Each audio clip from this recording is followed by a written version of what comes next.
afternoon and welcome to the Building Institute's Light Lunch episode. My name is Hayden and I'm the engagement lead here at the Building Institute. And it's great to be with two of our Next Gen Award winners, Shanta Persad and Ellie Graham here today. Thank you both for joining us. Firstly, I'll get you both just to do a quick introduction. So Shanta, shall we start with you? So I'm currently a PhD student at University of Canterbury in Civil and Environmental Engineering. Awesome. And Ellie? I'm Ellie. I'm currently a student through the Open Polytechnic studying towards my Diploma in Architectural Technology. Thanks again for joining us. So we've got a few questions today that we will run through. The first one is, what are you currently excited about in your work or studies? Shanta, we'll start with you. So right now, I'm really excited about my PhD research. So I'm developing a new methodology to assess solar potential in urban areas. And that would give a much more detailed picture of shading from buildings, trees, and terrain. So I use high resolution data and Python to make the process more precise and scalable. And what excites me most about it actually is the impact it can have. So it can help industry and homeowners plan solar projects more effectively, reducing risks and making renewables more accessible, especially in underserved communities. And this can help them become more self-reliant and resilient in the clean energy transition. But I'm also really excited that I was the Next Gen Supreme Award winner. Many thanks to RESENE and Building Institute Aotearoa for that.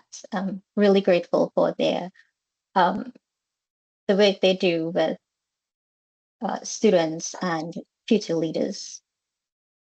Thank you, and congratulations again for winning the Supreme Award. What a cool achievement! And did you use some of the topic for the which you won the award on? Did you use some of your PhD studies in that? Yes. So it was based around the solar calculator that I developed essentially for my PhD. Awesome. Cool. And Ellie? So yeah, at the moment, I'm currently just working on a few projects through the company I work for, which has been really exciting. Some really big, cool projects within there. And just exciting to be able to use what I'm currently studying towards and actually implementing it within these projects and being able to assess the drawings, and for any variations and stuff, I'm able to comment on whether the drawings make sense or whether they're not going to be practical enough to give to the contractor to price from. So it's been really exciting to be working on that. And then we're also currently just in the progress of building some really fun initiatives and building off my idea for the awards and starting to see how we can create it and implement it within the industry, because there is a big gap between designers and contractors. So if we can build something to help close that gap or bridge the gap, then that'd be great. That's the goal. Absolutely. Awesome. Cool. Moving on to the next question. So if you could both tell us a lesson you've learned in your work or studies that you'd like to pass on to others. Shanta? Well, the one lesson that I've learned is flexibility and adaptability is the key. I think in research, especially in PhDs, things rarely ever go according to plan. Data can be messy, sparse, not available. Sometimes models can fail. I've had times where my model worked properly one day and then next day I just made a slight little change and then it failed completely. So, and then unexpected setbacks can happen, and those can be personal or institutional or research related. So I'm still learning to adapt when these things don't work the way I envisioned.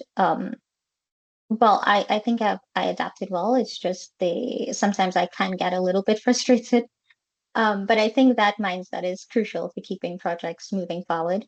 And I think related to this is the importance of collaboration, because some of the most impactful breakthroughs that I've had recently came from conversations outside the engineering field. And so I've seen a true value in collaboration across disciplines, not just sticking to engineering or, not just sticking to your discipline. Absolutely. And that's one of the benefits about our membership base as well. We've got people across all different disciplines, and that's the great thing about coming along to one of our events. You'll get to mix with people, doing all sorts of various things, which is great. And Ellie, what about yourself? The biggest thing I've learned that I feel everyone needs to know early on is asking questions. I've found that if you don't know something, there's no point trying to. If you can figure it out yourself, fantastic. But if you've got someone there that you can ask, I've found that people are truly willing to help you. And it helps build stronger relationships because they feel like that they're mentoring you, which is great to build up that relationship. And yeah, it pays off in more ways than one. It kind of helps your learning, and yeah. And again, one of the things we've found, with our members, and there's a lot of people that are always willing to give back, that are keen to pass on their knowledge to the next generation of people coming through, which is one of the great things about our industry. Moving on to the next question, what do you do to keep a balance towards better mental health and well-being? For me, balance comes from getting outside. So I love walks in nature, especially now that spring is coming. And also, I do a lot of Pilates. I find that both help me clear my mind and recharge. Um, Recently, I've also realized how important it is to lean on friends, especially if you're going through a tougher time. I'm really lucky that I have some really great friends in Christchurch. And even a quick catch up, a walk with a friend can make a big difference sometimes. And I think that having the balance between physical activity and social support is really the key to well-being. Awesome. And I imagine doing a PhD is a fairly big kind of project to take on, and there'll be lots of ups and downs with, getting through that. Yes, it's a roller coaster sometimes. Yeah. And how long do you have left in your PhD? Or how far So through? I'm about just under 2 years. So Hmm, essentially I have a little bit over 1 year. nice. On the home stretch then, Uh, kind of. Hopefully, yes. Yeah. And Ellie. 100% agree with Shanta. You've got to find the balance between um, going outside and spending time with your friends and stuff. But the balance isn't always necessarily about cutting back on your work or your study. It's just about making sure that you have things outside of that to recharge.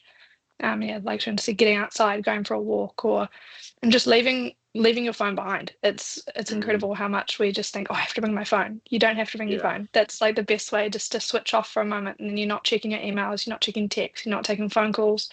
You can just reset, recharge, even if that is just a 5 minute walk around the block. Yeah. You're based up north, aren't you? Yes, I'm based in Tauranga in the Mount, so I'm Nice. spoiled. I'm spoiled with sunshine there. Yes, very lucky. Yeah, great.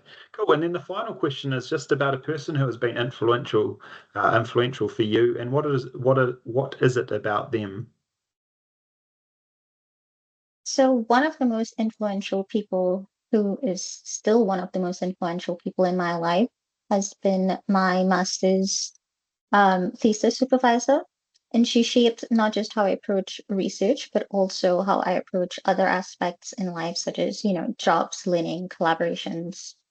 And what really stood out to me was her leadership style. So yes, there were high expectations from her, but it was also those high expectations were combined with a genuine encouragement and support.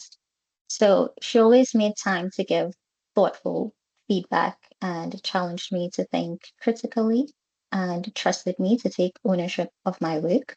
Um, and I think that balance really helped me grow in confidence. And so now I tutor statistics and I do some teaching assistant activities as well. And I try to carry that on in my own mentoring and tutoring. And I think that when you create a space where students feel supported and encouraged, but also challenged to think independently, it builds their confidence and curiosity as well.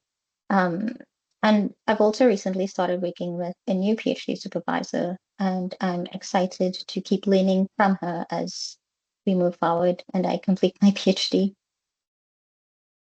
And Ellie?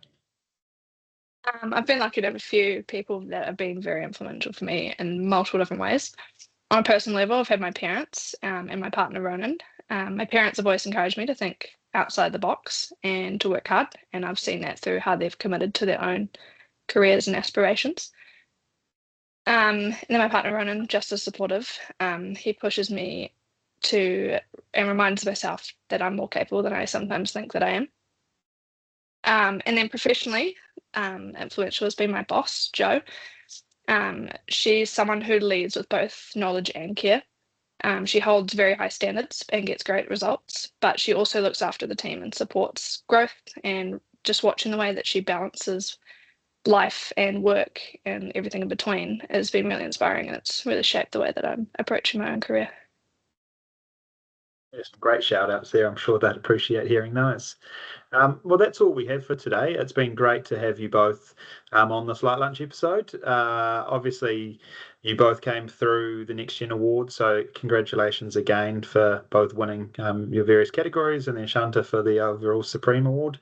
And thank you for everyone that listens along today.